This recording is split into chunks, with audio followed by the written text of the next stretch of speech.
Welcome to the Practice You podcast. My name is Elena Brower.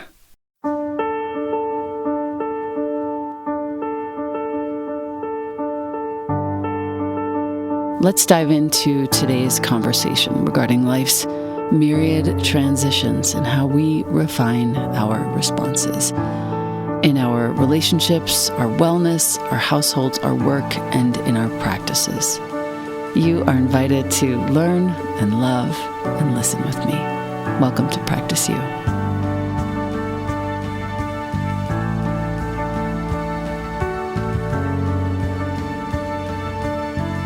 Welcome back to the podcast. I have with me today someone of whom I am a very big fan. Her name is Nisha Moodley, and she's an integrative leadership coach. She holds her work and our sort of collective work within devotional, animist, relational ways. She has 15 years of experience leading mastermind groups, online courses, 60 retreats or so. She was first trained to work with subtle energy nearly 30 years ago. She has since received in-depth health coaching and executive coaching trainings. She's become a family constellation facilitator, some of my favorite work, and deepened her practice through breathwork training, ancestral healing, archetypal studies, so many different ways that we can go today. So just first, welcome to the podcast, Nisha. Thank you, Elena. I'm so honored to be here. Really so sweet. I also discovered that we have Hiro Boga in common. And I think that's a really good place to start. I know. Just a gem of a human. If anyone hasn't made your way into Hiro's world to learn about her, just if you do one thing today, if you do two things today, drink water and Google Hiro Boga. I actually did an episode with her. One of the very few episodes that my partner James has actually taken the time to listen to. And he was very moved by it. Good choice, James. Yeah, so I have to listen to it again. You're also the mom of 2 small children. You're a newbie land steward. It's a whole adventure. It's a whole adventure. We're going to talk about that today. It's wild. And then also, I would like to tip my hat to your respect and care for all the ways in which you are showing up in the world in fairness, with kindness, with compassion, and really with a lot of care. So thank you so much. Thank you. Doing my best. Yeah. Sometimes falling on my face, as we do. That's how it is.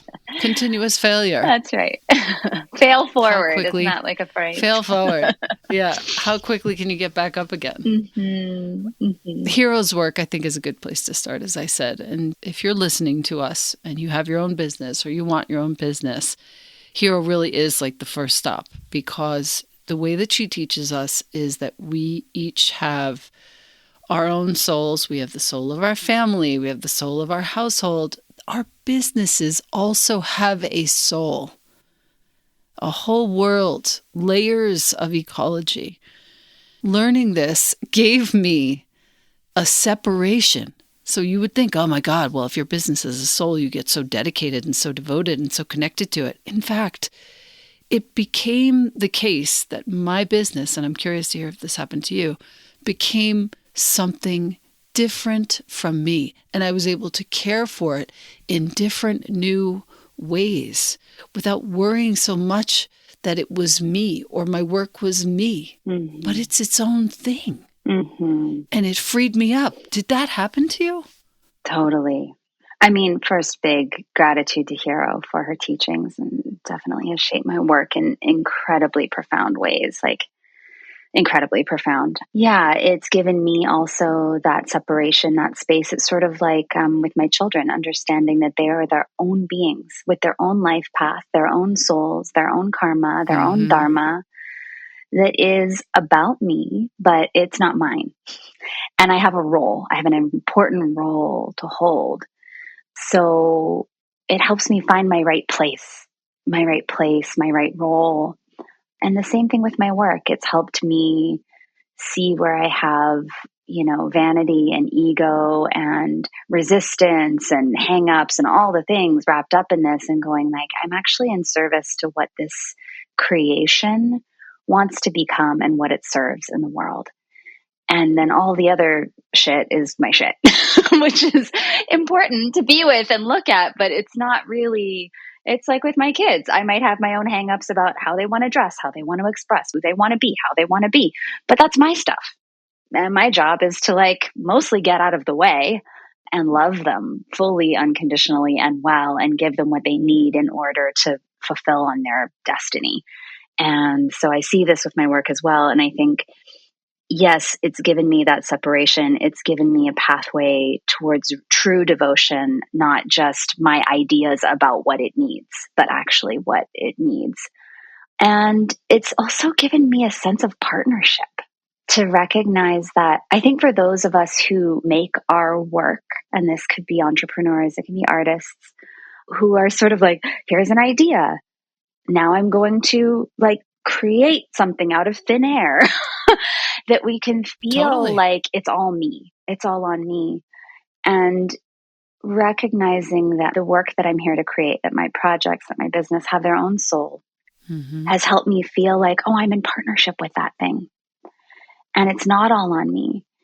And in some ways, some of it kind of magically happens. I have to work. I have to show up for my end of the bargain, which is like, doing the things every day that need to be done. And also, if I can really surrender truly into that relationship, then I can also be guided in those steps. So yeah, it's beautiful, ever unfolding process, and very similar to parenting in that way as well. The word partnership is what's sticking out for me here. And I was thinking that we're speaking to probably a handful of parents. We're probably speaking to a number of people who have their own businesses or wish they could leave their corporate job and start their own businesses. And to think of ourselves as partners here, rather than being in charge, we're both saying the same thing, just two sides of the coin, is both totally liberating and of complete service to the people with whom we are in partnership, or the business, as it were, with whom we're in partnership. So I really appreciate that piece. And the devotional aspect I really like too. You threw that word in there kind of as a side, but really it's not a side. Like devoting myself to the work that I'm doing has led to so many offerings that I never would have had the courage to put forth were it not for the devotional piece. And I see that in you too. The image that's coming to me is like devotion is like the platter that the cake is on. You can create a beautiful cake, but if there's nothing holding it, the whole thing just crumbles and falls apart. So it's foundational. And, I felt to speak to that, what you said about this feeling that we're not partnered with life, that can be so prevalent. And I think it's part of the delusion of the Western mind, that there could be a separation, that there could be an aloneness, that we could be alone in anything. And I feel like the more I jailbreak myself from this delusion, the more that I re-indigenize my mind and my psyche, really, the more that I recognize like there's life everywhere. Yes, I'm looking around the room that I'm in. The plants are alive. That's very obvious to me. But the air is alive. Every book on my bookshelf has its own spirit. Every pillow that I'm looking around this room, I have tons of beautiful tapestry pillows. Like all the hands that wove those fibers, that dyed those fibers, like something of them is also in this room. Nothing is inanimate, actually. And so it's this delusion that there are inanimate objects and then animate things as we define them. It's sort of like saying, well, I don't hear that sound, so it doesn't exist. But the dog next to you can hear it. So clearly it does exist. It's like our lack of capacity as humans to recognize that sound. It's not that it's not there. And I think that it's like our lack of developmental capacity, because the capacity can be achieved to recognize life in things, not the fact that there actually isn't life in them. And I think as we start to re-indigenize, reanimate our sense of the world around us and our relationship to the world around us, I don't know how we could have anything but a feeling of being deeply interconnected and very, very supported. Obviously I say this from a position of relative privilege. I don't know how it would feel to be really, like, literally starving with a child on my back and then needing to tap into that. And my sense is there's some fabric of support that we can hold on to, any of us, that exists not just in human form, but in beyond human form. I think this is the whole issue with modernity in general. It's the minute that machines came into play, all of what you have just described got lost. Yeah, and we call it sophistication, which is funny, right? It's we call it culture, civilization. These are the words we use to describe this heathen, animalistic lack of awareness. Right. I mean, it's interesting. I think about being civilized. Typically, if I was adopting a physical posture of being civilized, what I notice is immediately my belly tightens, my back goes really straight. There's a bit of a posture, an energy of dominance, better than, above.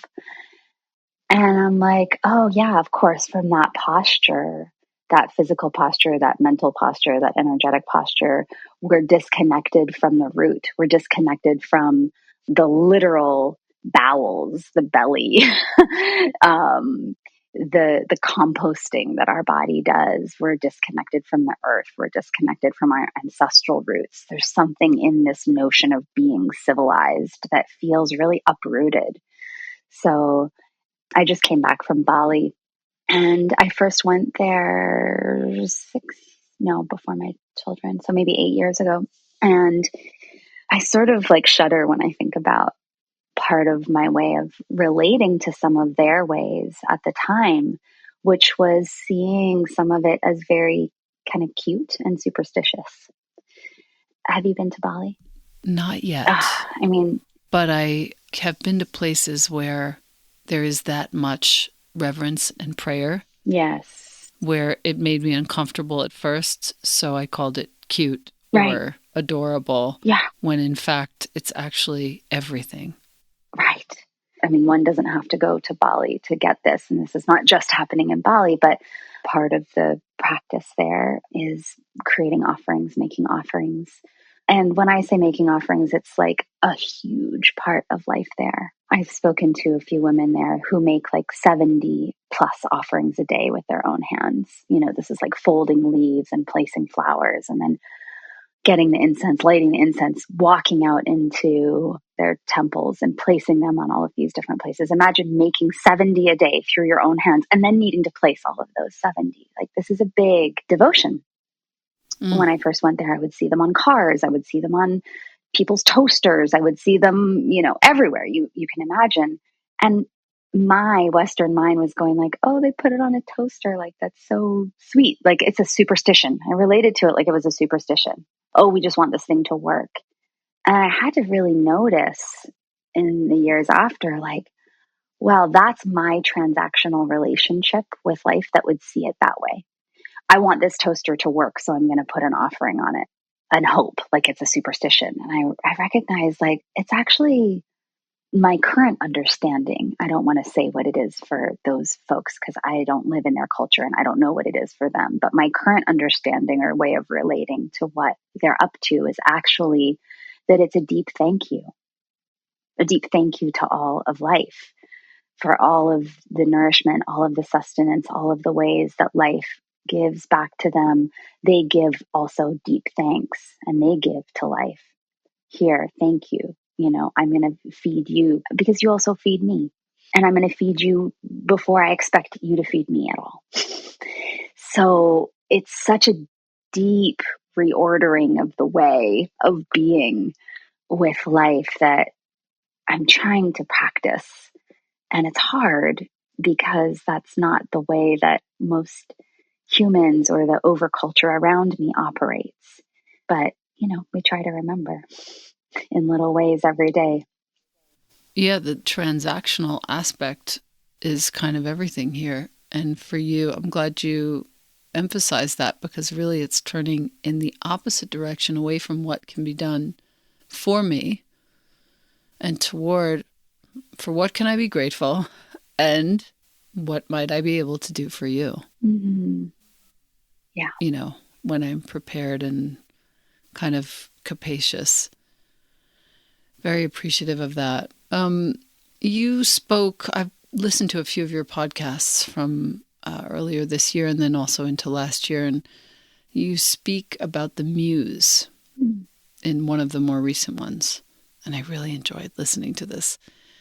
The Muse, we talk about, as you said, arrives, lands, sort of you place yourself in the way of this. And I talk about this a lot because I constantly feel as though the Muse is visiting me, particularly in the early morning hours before anyone wakes up. And I get up and I sit down to write. And I'm curious to know how you welcome the Muse. Oh, well, I love that we've been talking about this sort of Western, and I think we're both speaking from a North American context, like the overculture here, and how unanimist we can be.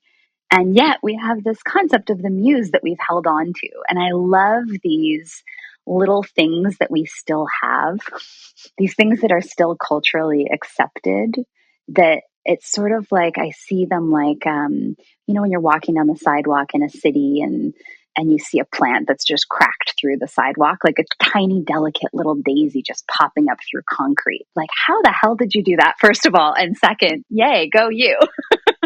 And I sort of see things like the concept of the Muse as like those daisies in the sidewalk. Like somehow we paved over you and you cracked your way through and you're like, nope, I'm going to stay in the consciousness of this place, even though the consciousness of this place, the dominant consciousness of this time, would like to think I don't exist. Somehow I'm going to still have you think and agree that I exist.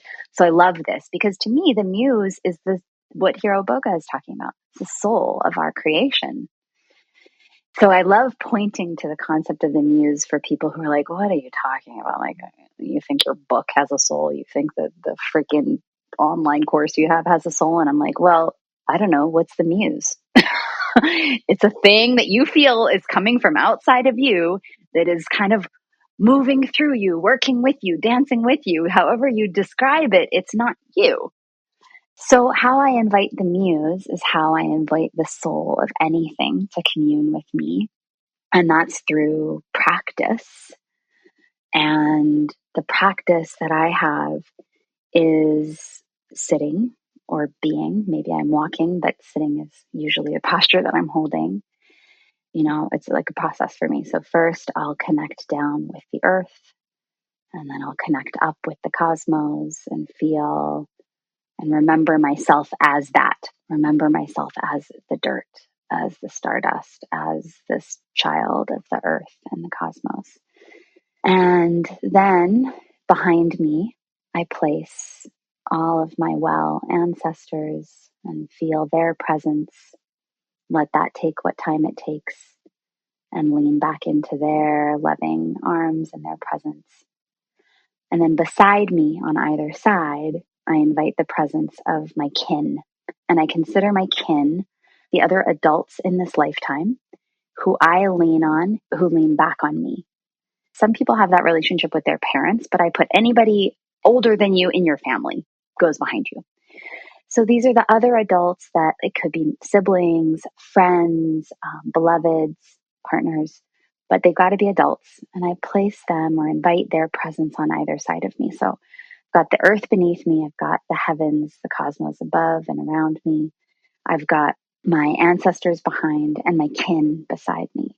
And then once I actually feel like sturdy and actually sovereign, which to me is interdependent in that field, in that relational field, like, oh, I can breathe into my own lungs and my own body, feel myself as part of all of this and also distinct from it.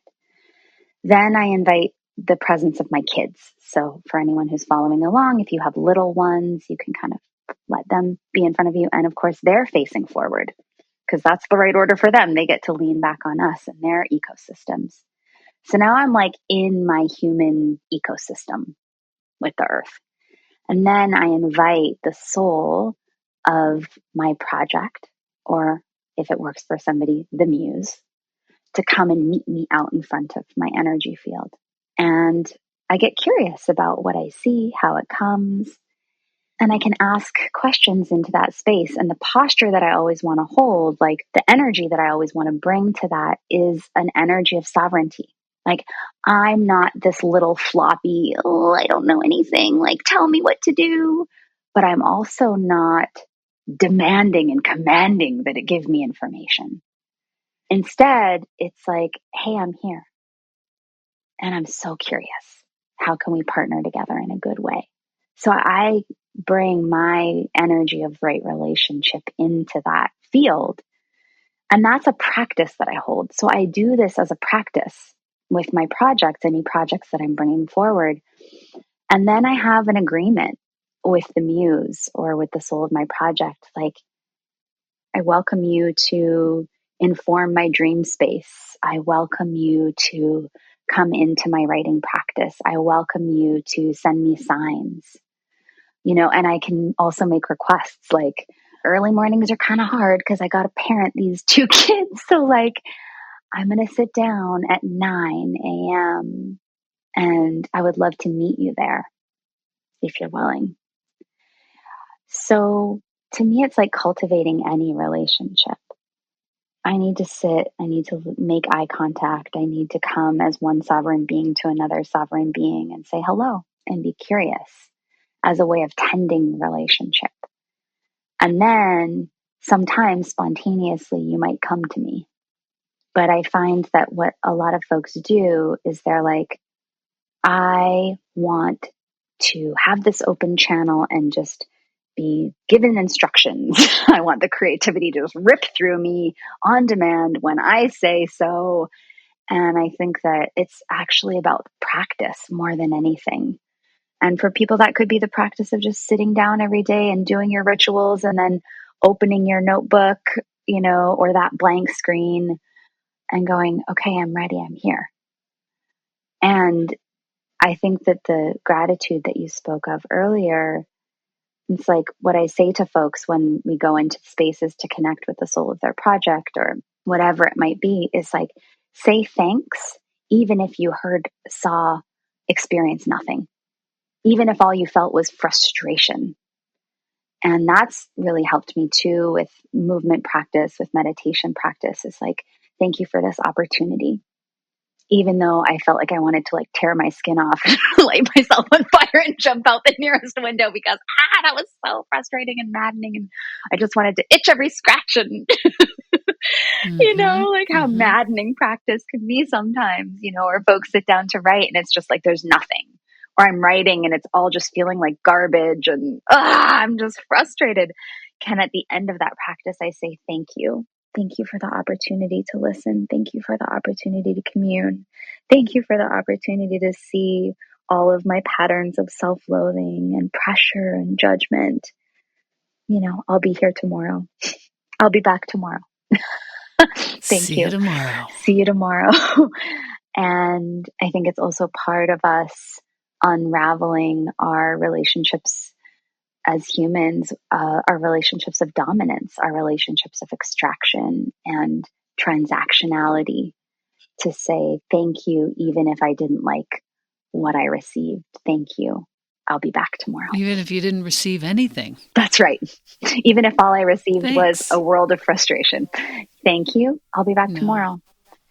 I think the key was saying thank you and thank you. I'll be back tomorrow. Mm-hmm.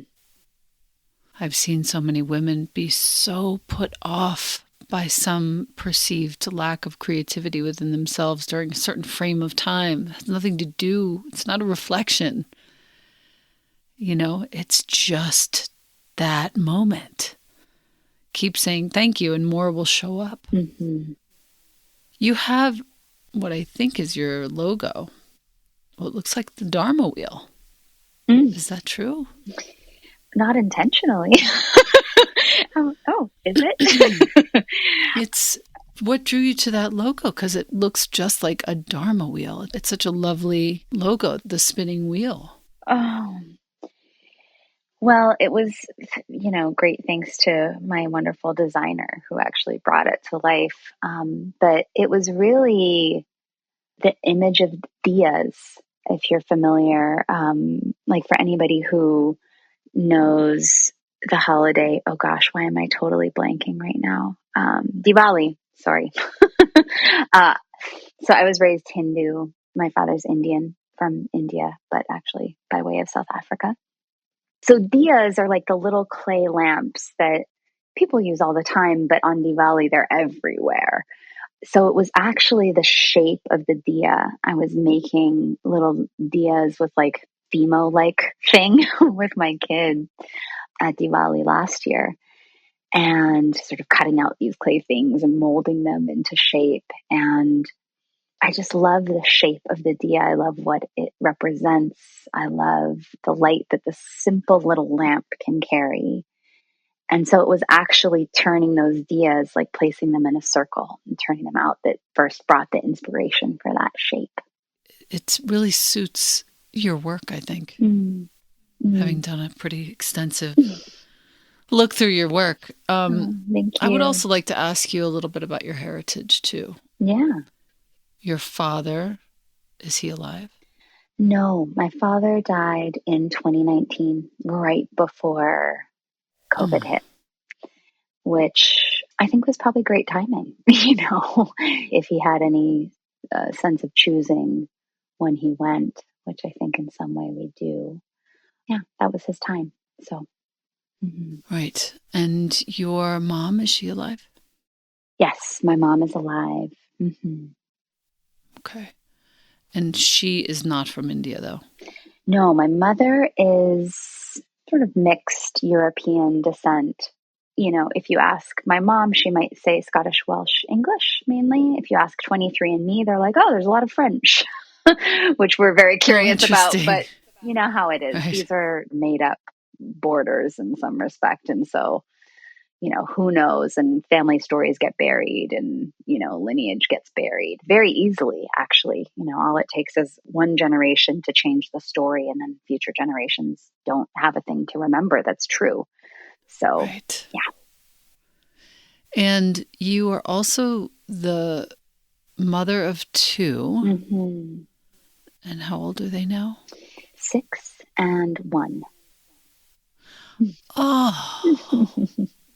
Oh, God. What a precious time. Yeah. 10 years from now, you're going to look back and just go, what just happened? I'm doing that already. It's wild. Oh, God. What is happening, and how is it happening so fast? And I'm feeling and hearing that you're very devoted to being there for them, and it's wonderful and really inspiring I'm sure for our listener, that you've created a life in which you are there and you're parenting them in certain parts of the day, and then in other parts of the day you're working on your business and cultivating your own soul. Very beautiful to watch that from a distance. Thank you. And you're also the founder of Global Sisterhood Day, which is something I wanted to ask you about. Is this still happening? And what is this? And can we learn more? It's happening. So this year was our 9th year running Global Sisterhood Day. And I'll tell you, when you have something that comes to you, like a vision for something, and you're like, wow, that's beautiful, but no, thank you. I would not like to be the one to do that. And then it just won't leave you alone. It just won't leave you alone. That's sort of what happened for me with Global Sisterhood Day. I had a dream. It was a very profound dream. And then when I woke up, the dream merged with a vision for Global Sisterhood Day.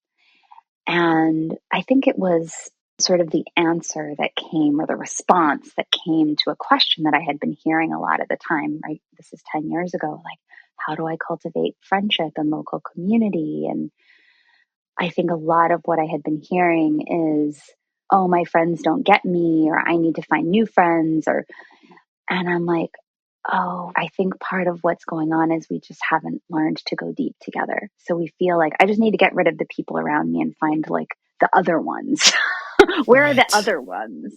And that might be true for some folks. I'm not negating that possibility, but I think there's a few things that were happening. One, this deep recognition that I was seeing with my clients, because I mostly work with groups, and I did even at that time, and also in my own life, that cultivating deep relationships with other women, deep, intimate friendship, was like a healing balm that I did not know before I had it, the depths of healing that I could experience with it. It's like a flower that keeps blooming. Like I'm always discovering new depths of healing in my close, intimate relationships and friendships, and with women in particular.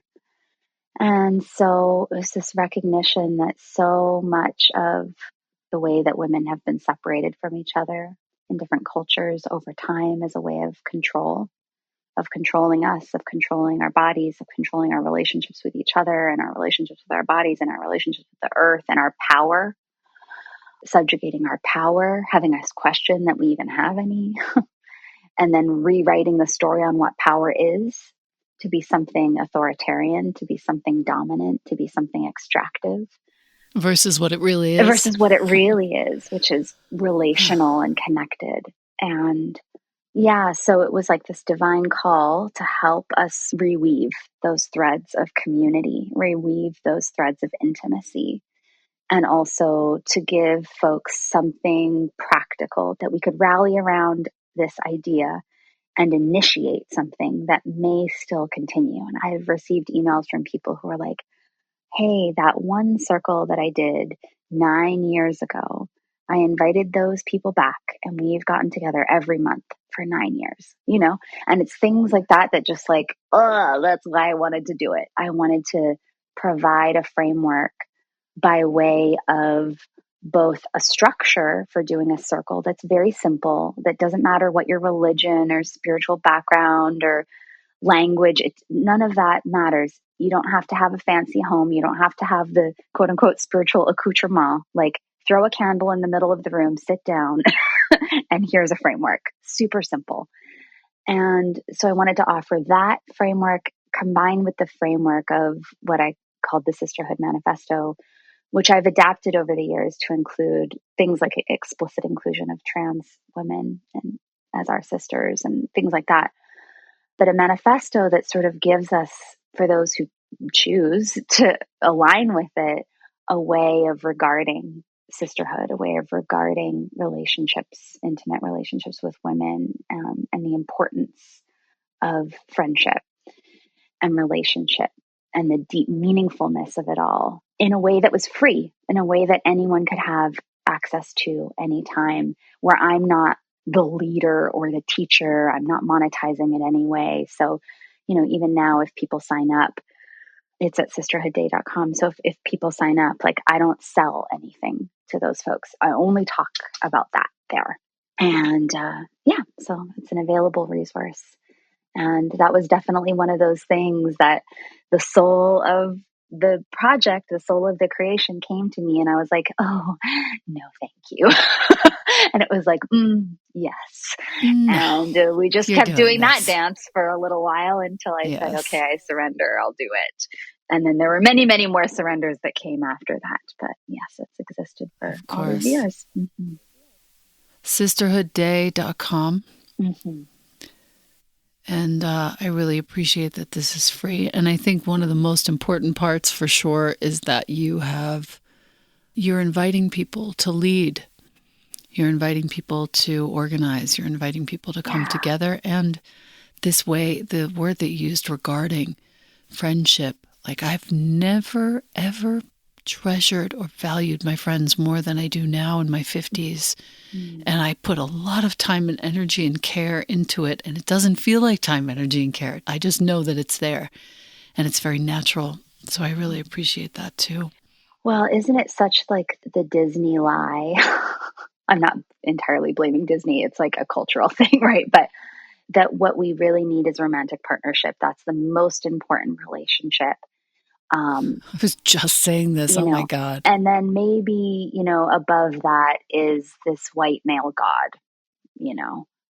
Most likely. Yeah. I still can't get the male God idea out of my head. Like, that's how ingrained it is. Right. The flowing beard.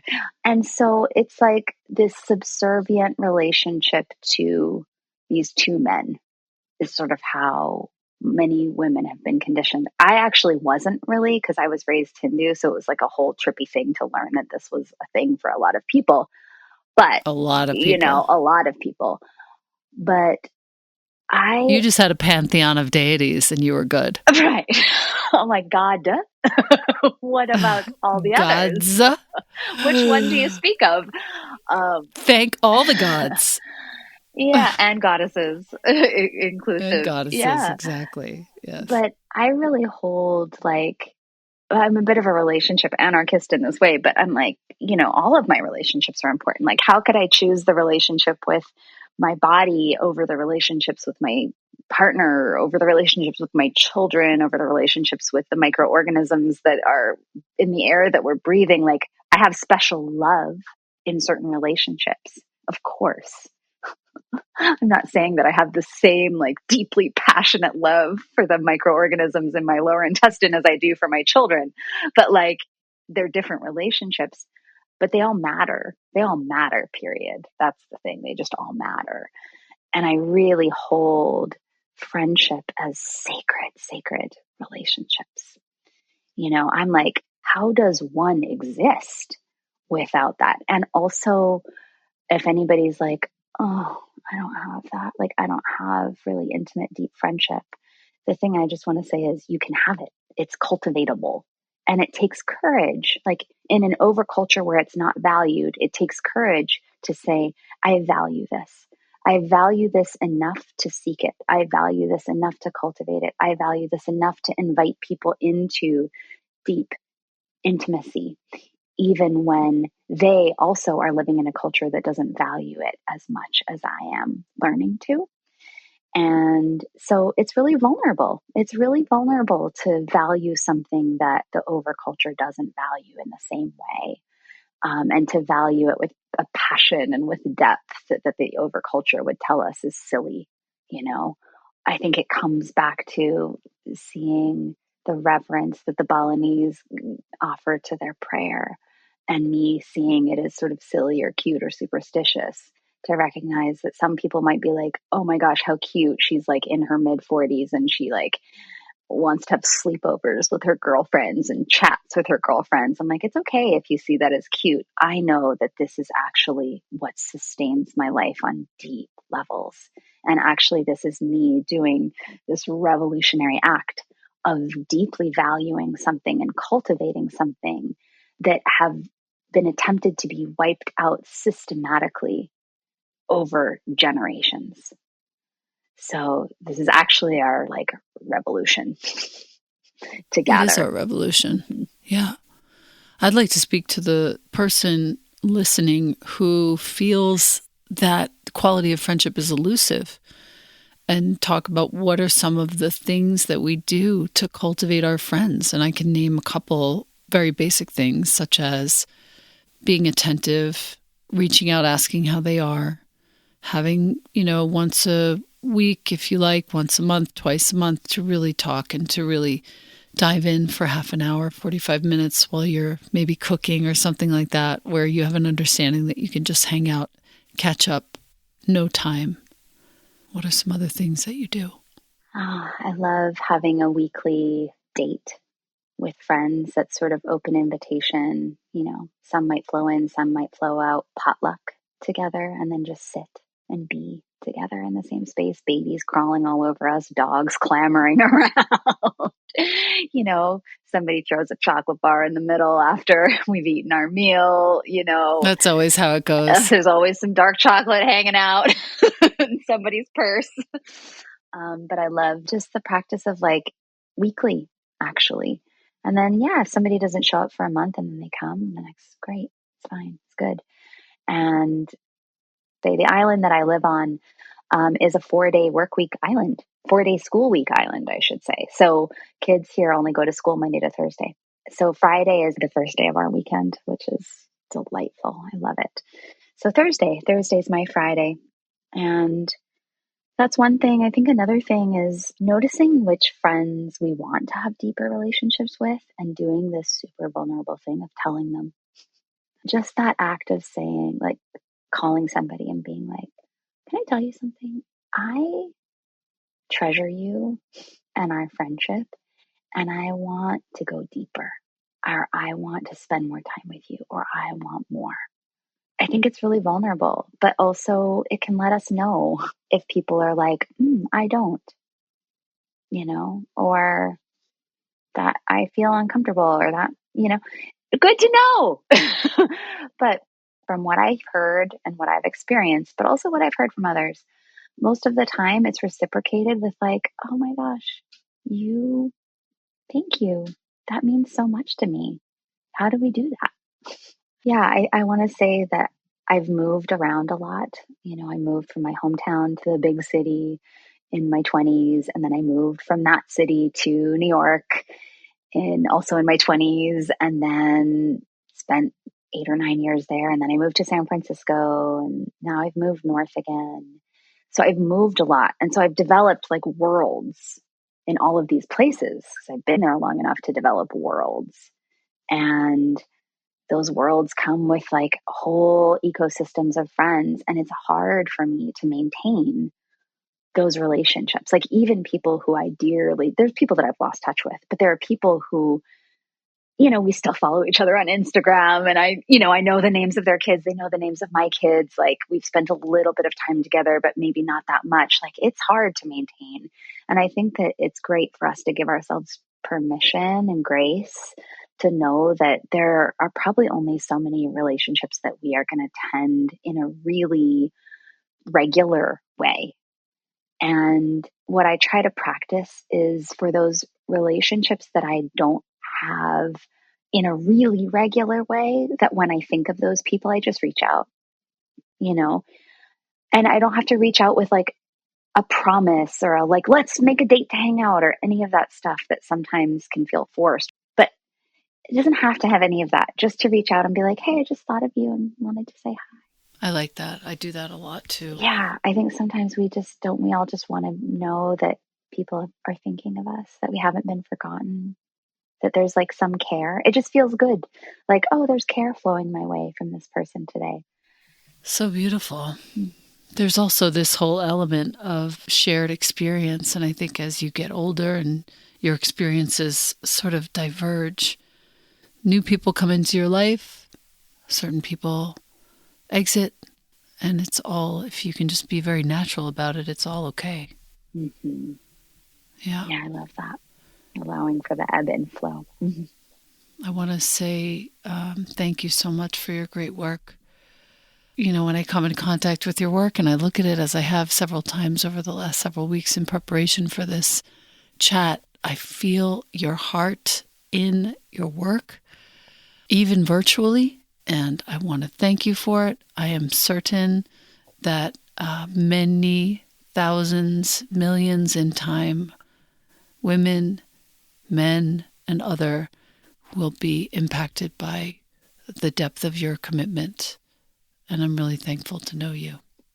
Thank you, Elena. That means a lot. Mm-hmm. And thank you also for your work and inviting me into this conversation. I feel like we could just talk for hours. I know I'm sitting here going, I wish I had my book right here. I'm launching a book of poetry and I just want to read you poems. Oh, I want that. Maybe we need to find a time to do that. Eat some popcorn and read poems together. Maybe we do. That would be so much fun. That would be so much fun. Do you ever write poetry? I do. I published a digital book of poetry that I wish I could burn, because that's how people feel about their creative works usually after 10 years. Of course. Of course. But you're inspiring me to write more, to open that channel, to dance with that muse a little bit more. So, yeah. Get right in there. Yeah. Get right in there. I just opened up the digital version to see if there's something that I should read to you. Yeah, this is perfect, actually. Your Release Today is the title of this poem, and it's really It's dedicated to you. Your release today. Quiet times bring thoughts coming, going, investigating. Mind empties as swiftly as it fills. Encountering great doubt, I allow time to pass us by, this doubt and me, until a dignified demeanor speaks.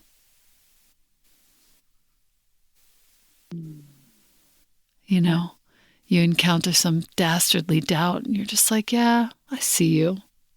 I see you over there, shaking your ass, doing whatever you're doing. I'm just going to let a little bit of time go by. On my good days. On my good days. Exactly. On other days or other moments, one could hear me. If one was a fly on the wall, they might hear me on the phone with a girlfriend going like, am I doing anything good or right now? Oh my we God, need I all get of it. It's all real. We do. I want to thank you so much again, Nisha. Really, really a pleasure to meet you and know that your work is out there. I will be sending people to your work personally. I have a couple of friends in mind as you were talking. I'm like, oh yeah, she needs to get into one of your groups. Would you share with our listener, please, where to find you most readily? Yeah, the best place is on my website and on Instagram, and both are my name, Nisha Moodley. So nishamoodley.com, or I'm on Instagram at Nisha Moodley. Wonderful. And the best place to know about councils, I've been holding councils for many years. Councils and events and retreats and stuff like that is through my website. I want to come on one of your retreats. Oh, come. They're so fun and sweet and hilarious. It would be really good for me. Rich. Totally. Totally. Thank you for being here, dear one. Thank you so much. And more soon. I'll be staying in touch.